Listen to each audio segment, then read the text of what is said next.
Bonjour à tous et bienvenue dans cette nouvelle vidéo de l'alchimie des corps. Aujourd'hui, je vous propose des conseils techniques autour d'une question qu'on me pose régulièrement. Aujourd'hui, nous allons parler des postures de yoga et la question qu'on me pose souvent, c'est: y a-t-il une bonne façon de faire une posture de yoga? La réponse est très claire. Non, il n'y a pas une seule et même façon de faire une posture de yoga. Déjà, il y a de nombreuses écoles de yoga. Le yoga est un art, une philosophie de vie qui a été transmise beaucoup oralement. Et comme toutes les philosophies, toutes les techniques qui ont été transmises oralement, il y a eu des déformations. Et en plus de ces déformations, en fonction de comment a évolué le yoga qui a vraiment traversé les âges, qui a traversé les millénaires, qui a su s'adapter à nos changements de mode de vie. Mais pour s'adapter à nos façons de vivre, il y a eu des évolutions. La pratique de yoga qu'on a maintenant n'était pas du tout la même il y a plusieurs centaines d'années. On ne travaillait pas du tout de la même manière. Et donc, à partir de cette évolution, il s'est dessiné différentes écoles. Il y a des grandes figures dans le yoga qui ont amené des techniques précises, des façons de faire du yoga différentes les unes des autres. Il y a donc différentes écoles et il y a, vous le savez sûrement, différents styles de yoga. Le socle de base est souvent le même, mais ensuite, il y a différentes branches de yoga. Pour une posture donnée, dans une école de yoga donnée, la façon de faire la posture peut ne pas du tout être la même que dans l'école voisine. Des fois, ce sont uniquement des petits détails qui changent, mais qui ont des grosses conséquences sur les effets physiques, physiologiques, voire même énergétiques du corps.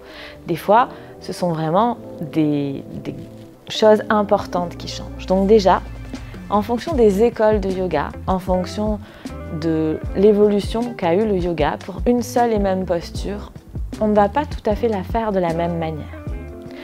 Ensuite, il est important, comme le yoga est quelque chose d'adaptatif, il est important d'adapter une posture de yoga aux capacités physiques, à la morphologie et à l'état du corps de chacun.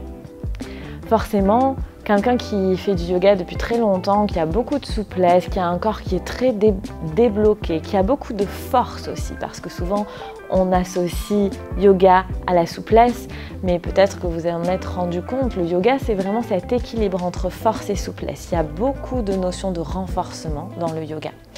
Et donc quand on prend quelqu'un qui fait par exemple un chien tête en bas, avec un corps très ouvert, avec beaucoup de souplesse et beaucoup de force, et quand on prend quelqu'un qui débute le yoga et qui est un peu raide dans son corps, il va pouvoir également, et qui n'a pas trop de force, il va pouvoir également faire cette même posture, mais pas du tout de la même manière.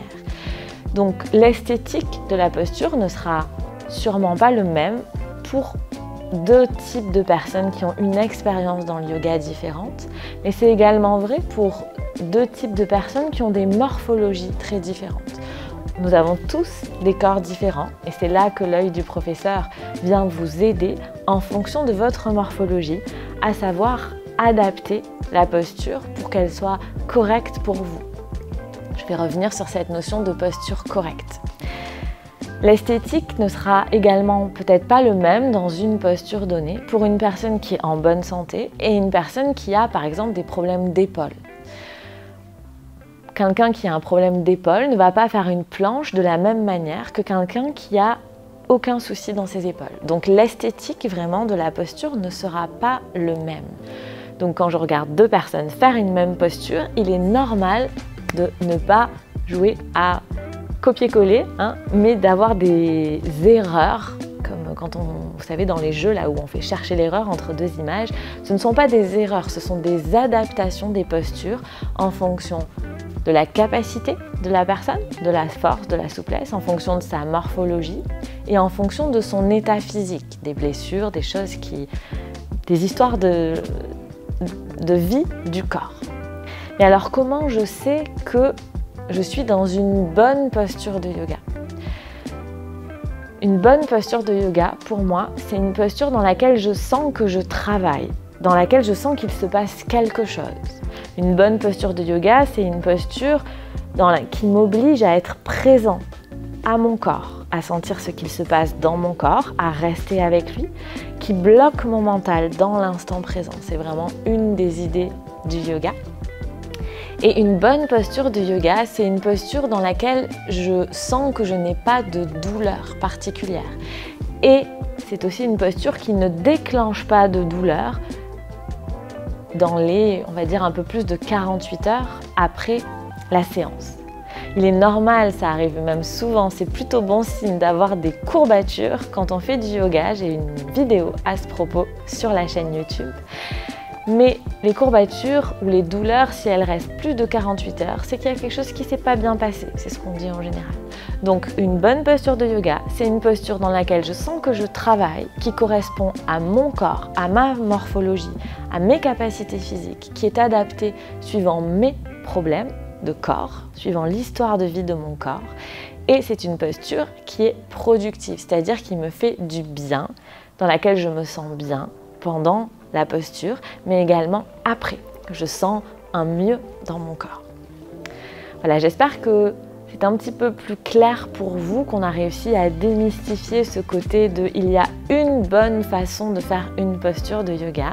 La réponse est non. J'espère que vous aurez compris pourquoi. Et si vous avez envie d'aller un peu plus loin dans ces notions-là, je vous invite à rejoindre la médiathèque de l'Alchimie des corps.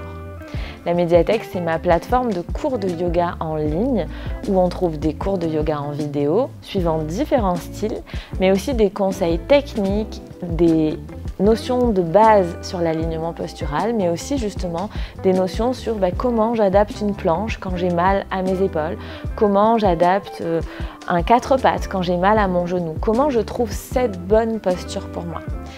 Il y a plein de vidéos dans la médiathèque de l'Alchimie des corps à ce propos. Et il y a une vidéo nouvelle toutes les semaines. Les vidéos qui sont sur la médiathèque ne sont pas disponibles sur YouTube, elles sont exclusivement disponibles sur la médiathèque. L'abonnement coûte entre 15 et 17 € par mois en fonction de ce que vous choisissez pour avoir accès à toutes les vidéos en illimité. Donc si vous avez envie de progresser en yoga sans vous blesser, rendez-vous dans la médiathèque de l'Alchimie des corps. Le lien est sous la vidéo. Et n'hésitez pas à me poser vos questions en commentaire si vous en avez. N'hésitez pas à me soumettre des questions si vous souhaitez que je réponde à une de vos questions dans ces conseils techniques. Je le ferai avec grand plaisir si c'est une question à laquelle je sais répondre. Merci pour votre écoute. Cliquez sur le bouton j'aime si ce n'est pas fait. Abonnez-vous à la chaîne et parlez-en autour de vous. Ça pourra peut-être aider d'autres personnes. Merci et à la semaine prochaine pour une nouvelle vidéo.